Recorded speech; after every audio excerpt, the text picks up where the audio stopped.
આજે કોમ્પ્યુટર યુગની અંદર પણ બાળકોને અભ્યાસની સાથે સાથે વિવિધ પ્રકારના શોખ છે, જેમ કે કલા સાથે સાથે સંગીત, રમતગમત, સાહિત્ય, એવા અલગ અલગ પ્રકારના બાળકોને અભ્યાસની સાથે શોખ હોય છે.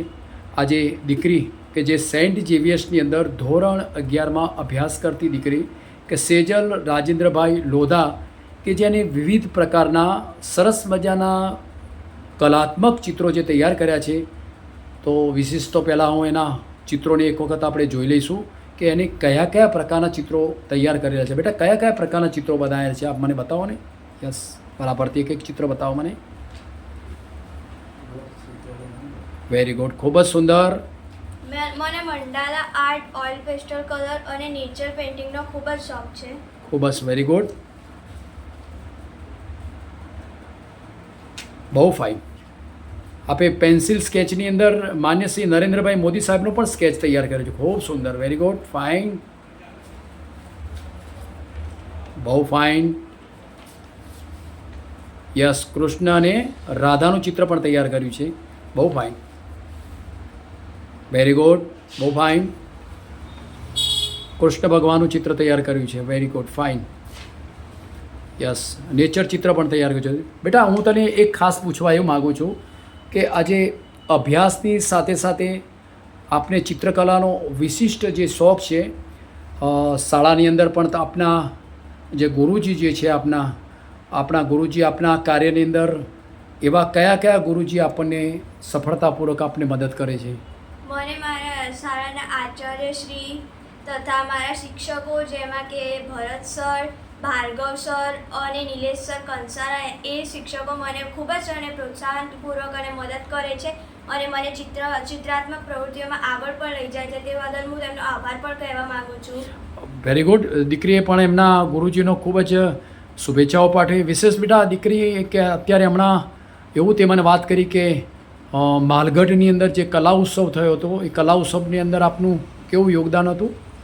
મને મારા શિક્ષકશ્રી દ્વારા અને માલગઢ લઈ જવામાં આવ્યું હતું, જ્યાં મને પ્રથમ નંબર પ્રાપ્ત થયો હતો. ત્યાં મેં એને મહિલા સશક્તિકરણ વિષય ઉપર અને ચિત્ર તૈયાર કર્યું હતું, તેમાં મારું પ્રથમ નંબર આવ્યું હતું. અને આગળ આપને આ તાલુકા કક્ષાની અંદર યોગદાન પ્રાપ્ત કર્યા પછી આપને હવે જિલ્લા કક્ષાએ કક્ષાએ જવાનું હોય છે. તે સત્રની પરીક્ષા પૂર્ણ થતા દિલ્હી. અચ્છા, સેકન્ડ પરીક્ષા પૂરી થયા પછી આપને જિલ્લા કક્ષાએ આ સ્પર્ધામાં જવાનું છે. બેટા, તે જે કલાત્મક જે ચિત્રો તૈયાર કર્યા છે, એનો શોખ તને કેવી રીતે લાગ્યો? હું 9માં ભણતી હતી તો મને ચિત્રો જોઈને, જ્યારે મેં મારી ચિત્રની ચોપડી જોઈ ત્યારે મને એ ચિત્રો દોરવાની અને ખરેખર ખૂબ જ ઈચ્છા થઈ ગઈ. ત્યારથી મને ચિત્રનો શોખ જાગ્યો. બરાબર, ચિત્રનો શોખ જાગ્યો છે. નાનપણમાં મારા ચિત્રો એટલા સારા નહોતા, પણ મેં એને મારા ચિત્રો ઉપર તૈયારી કરીને આજે મારા આ ચિત્રો. બરાબર. અચ્છા, આગળ આપને 11 અને 12 ધોરણ પ્રાપ્ત અભ્યાસક્રમ પૂરા કર્યા પછી આપને આગળ શું અભ્યાસ માટેની તૈયારી? મારે ડ્રોઈંગ આર્ટિસ્ટ બનવાની ખૂબ જ ઈચ્છા છે અને મારા માતા પિતા મને ખૂબ જ પ્રોત્સાહન પૂરું પાડે છે. બરાબર. દીકરી એવી વાત કરી કે મારે ધોરણ 12 પાસ કર્યા પછી મારે એક સારા એવા ફાઇન આર્ટ્સ કરીને મારા સારા એવા ચિત્રકાર બનવું છે, એવી પણ એને શુભેચ્છાઓ, એને પોતાની આશા વ્યક્ત કરી છે.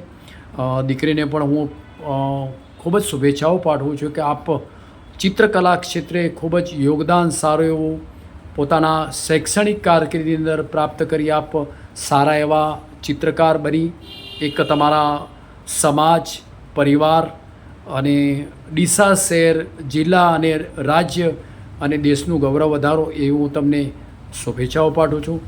એક દીકરી તરીકે પણ આપ દીકરી છો, એટલે દીકરી તરીકે આપ એક સારું યોગદાન પ્રાપ્ત કરી આપ ઉચ્ચ કક્ષાએ પહોંચો, એ તમને ખૂબ જ શુભેચ્છાઓ પાઠવું છું. Wish you all the best luck.